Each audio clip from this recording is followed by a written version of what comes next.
दोस्तों कल हमने पढ़ा था एनाप्लेजिया यानी एनाप्लेजिक सेल के बारे में पढ़ा था। उसमें हमने देखा था कि सेल जो है अपना पहचान खो देती है यानी लॉस ऑफ डिफरेंशिएशन हो जाना, उसको बोलते हैं एनाप्लेजिया। लेकिन वो सेल जब अपनी पहचान खो देती है फिर भी कुछ 4-5 क्लू ऐसे छोड़ती है जिससे हमें पता चलेगा कि ये सेल जो है एनाप्लास्टिक सेल है या कैंसर की सेल है। ठीक है, क्या आता है? एनिसोसाइटोसिस। एनिसोसाइटोसिस एनिसोसाइटोसिस का मतलब होता है कि सेल के साइज में चेंजेस होना। क्या कहलाता है?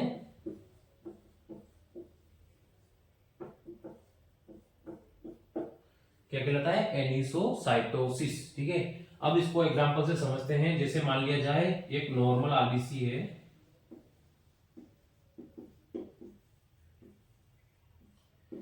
इसका शेप कैसा होता है?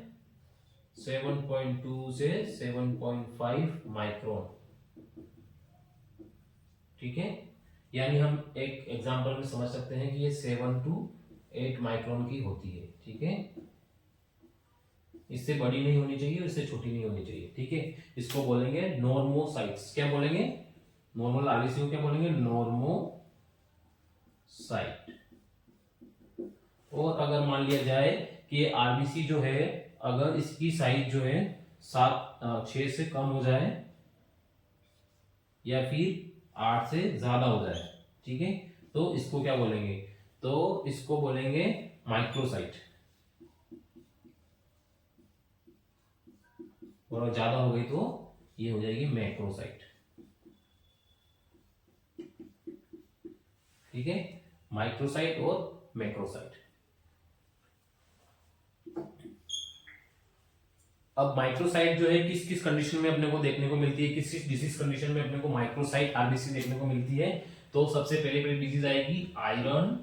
मोस्ट इंपोर्टेंट क्वेश्चन है आयरन डेफिशिएंसी एनीमिया। और एक और किसमें देखने को मिलेगी? थैलेसेमिया में। ये दोनों मोस्ट इंपोर्टेंट क्वेश्चन है, ये कई बार एग्जाम में पूछे गए क्वेश्चन है। और अगला वाला है माइक्रोसाइट। माइक्रोसाइट माइक्रोसाइट का मतलब हो गया कि सेल की साइज जो है बड़ी हो गई। ये किसमें देखने को मिलेगा? तो ये देखने को मिलेगा विटामिन B12 और B9। विटामिन B12 और विटामिन B9 की कमी से क्या देखने को मिलेगा? मैक्रोसाइट साइज की सेल हो जाएगी, यानी सेल की साइज बड़ी हो जाएगी। ठीक है, और विटामिन B12 को बोलते हैं साइनाकोब्लामाइन और मिथाइलकोब्लामाइन, और B9 को बोलते हैं फोलिक एसिड। ठीक है, अब अपन लोग अगले टॉपिक की तरफ बढ़ते हैं।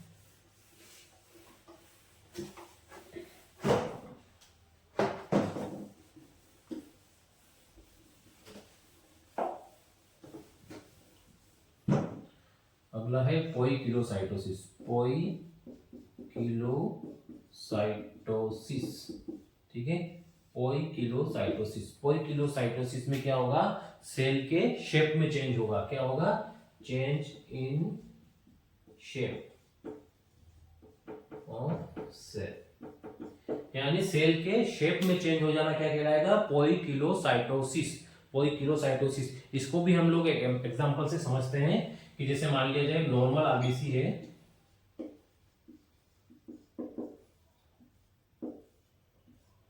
उसका शेप कैसा होता है?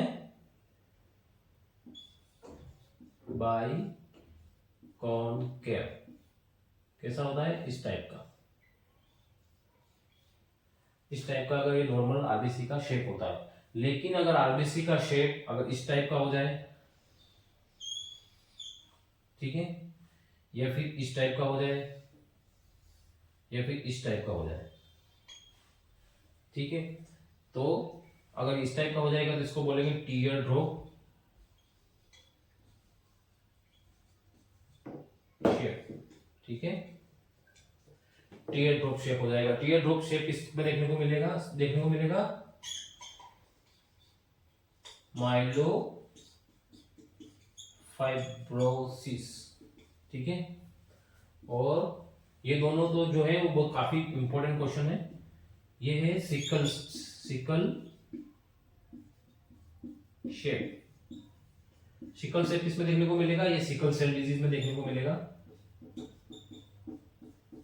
सिकल सेल एनीमिया में क्या देखने को, सिकल शेप आरबीसी देखने को मिल, टारगेटेड शेप आरबीसी, ये किसमें देखने को मिलेगी, ये देखने को मिलेगी थैलेसेमिया में। ठीक है, थैलेसेमिया में क्या देखने को मिलेगी, टारगेट शेप आरबीसी। ठीक है, पॉइकिलोसाइट को मैंने समझ लिया, पॉइकिलोसाइटिस को किसको बोलते हैं, जिसमें सेल के शेप में चेंज हो जाना क्या कहलाता है, पॉइकिलोसाइटोसिस कहलाता है, जो कि नॉर्मल आरबीसी का शेप जैसे मान लिया जाए कि बाइकोन के है, और अगर सेल की साइज सिकल शेप की हो गई तो उसको क्या बोलेंगे, सिकल सेल एनीमिया, और टारगेट शेप की हो गई तो इसको क्या बोलेंगे, थैलेसीमिया। टारगेट इसलिए बोल रहे हैं क्योंकि यहाँ पे जैसे निशाना लगाने के लिए जिस तरीके से तीरंदाज तीर लगाता है, तो इस जगह पे जो है उसका निशाना लगाना है, तो इसको क्या बोल दिया, टारगेट। ठीक है, तो टारगेट शेप की अगर आरबीसी हो रही है तो उसको क्या बोलेंगे, थैलेसीमिया। और टीयर ड्रॉप यानी आंख के आंसू के समान उसकी अगर शेप हो रही है तो उसको क्या बोलेंगे, माइलोफाइब्रोसिस बोलेंगे। ठीक है, माइलोफाइब्रोसिस बोलेंगे। ये जो है, ये जो अपन ने जो एग्जांपल दिए हैं ये मोस्ट इंपोर्टेंट है, कई बार एग्जाम में आए हुए क्वेश्चन है, तो इसको रिमेंबर रखना है। ठीक है, अगला वाला टॉपिक की तरफ चलते हैं। अगला वाला है प्लियोमॉर्फिज्म।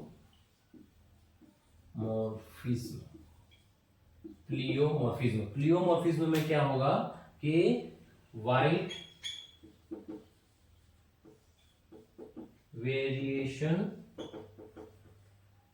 इन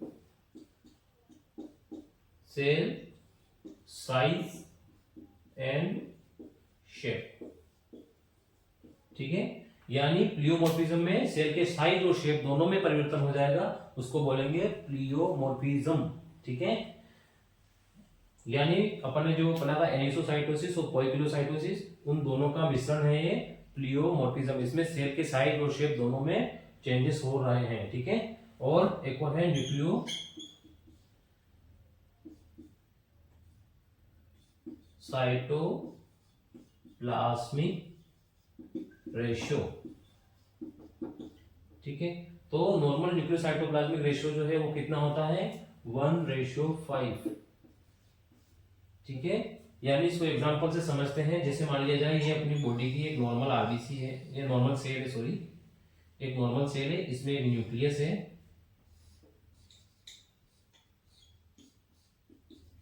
ठीक है, और इसमें जो है ये साइटोप्लाज्म है। सेल के अंदर क्या पाया जाता है, साइटोप्लाज्म।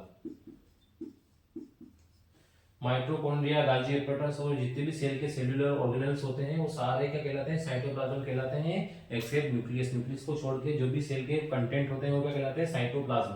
ठीक है, तो इन साइटोप्लाज्म का रेशियो और न्यूक्लियस का रेशियो अगर देखें तो न्यूक्लियस का रेशियो कितना होता है, न्यूक्लियस का होता है 1 और साइटोप्लाज्म का होता है 5।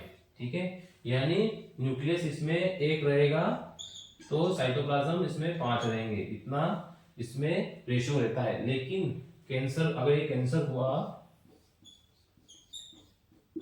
तो इसमें क्या होगा, सेल की साइज तो वो ही रहेगी लेकिन न्यूक्लियस की साइज बड़ी हो जाएगी। जब न्यूक्लियस की साइज बड़ी होगी तो ये साइटोप्लाज्म जो है, साइटोप्लाज्म क्या होगा, पिचक जाएगा। ठीक है, साइटोप्लाज्म जो है सिकुड़ जाएगा। ठीक है, तो साइटोप्लाज्म जो है वो उसका रेशियो कम हो जाएगा और न्यूक्लियस का रेशियो बढ़ जाएगा, यानी न्यूक्लियस बड़ा हो जाएगा। तो न्यूक्लियस का रेशियो और साइटोप्लाज्म का रेशियो कितना हो जाएगा, 1:1। ठीक है, ये होगा कैंसर में। ठीक है, आज हमने 4 टर्मिनोलॉजी पढ़ी है। क्या क्या पढ़ा है, एनिसोसाइटोसिस और पॉइकिलोसाइटोसिस, प्लियोमॉर्फिज्म और न्यूक्लियोसाइटोप्लाज्मिक रेशियो। ठीक है, अब हम लोग 2 ट्रिक के बारे में समझेंगे जिससे हम लोगों को एनिसोसाइटोसिस और पॉइकिलोसाइटोसिस को हम लोग इजीली समझ पाएंगे। एनिसोसाइटोसिस और पॉइकिलोसाइटोसिस। ठीक है, तो एनिसो में अपन क्या चेक करेंगे, ANI। ठीक है, पहले के शब्द ले लेंगे ANI। ठीक, इसको उल्टा करेंगे तो inch, INCH, inch tape. Inch tape से अपन लोग किसी भी चीज की साइज चेक करते हैं। ठीक है, तो इससे हमें याद रहेगा कि इसमें सेल की साइज में वेरिएशन होना एनिसोसाइटोसिस है और पॉइकिलोसाइटोसिस में किलो। ठीक है, किलो का मतलब केजी, यानी हम सब्जी वाले के पास जाते हैं तो वहां पे हम लोग बोलते हैं 1 किलो सब्जी दे दो, 2 किलो सब्जी दे दो, 5 किलो सब्जी दे दो। तो सब्जी वाला क्या करता है, एक बाट लेता है, ठीक है, बाट लेता है। तो बाट जैसे अपने दिमाग में इमेजिन होना चाहिए कि बाट एक शेप है, ठीक है, बाट का एक शेप होता है। तो हमें एक हेक्सागोनल शेप जो है, ऐसा एक बाट दिखेगा, क्या दिखेगा, एक बाट दिखेगा। तो बाट का क्या है, ये शेप है, ठीक है, ठीक है। तो इससे हमें याद रखना है कि पॉलीक्लोसाइटोसिस में हम लोग जो है सेल का शेप जो है वो वेरिएशन होता है, और एनिसोसाइटोसिस में जो है INI इंच, इंच का मतलब होता है इंच टेप। इंच टेप मतलब, इंच टेप से हम क्या नापते हैं, सेल की साइज नापते हैं, ठीक है, किसी भी चीज की साइज नापते हैं। तो सेल की साइज जो है अगर उसमें वेरिएशन हो रहा है तो वो कहलाएगा एनिसोसाइटोसिस, ठीक है। आज का टॉपिक हमारा यही खत्म होता है। अगले टॉपिक के लिए हम लोग कल और नए टर्मिनोलॉजी लेकर के आएंगे। Thank you.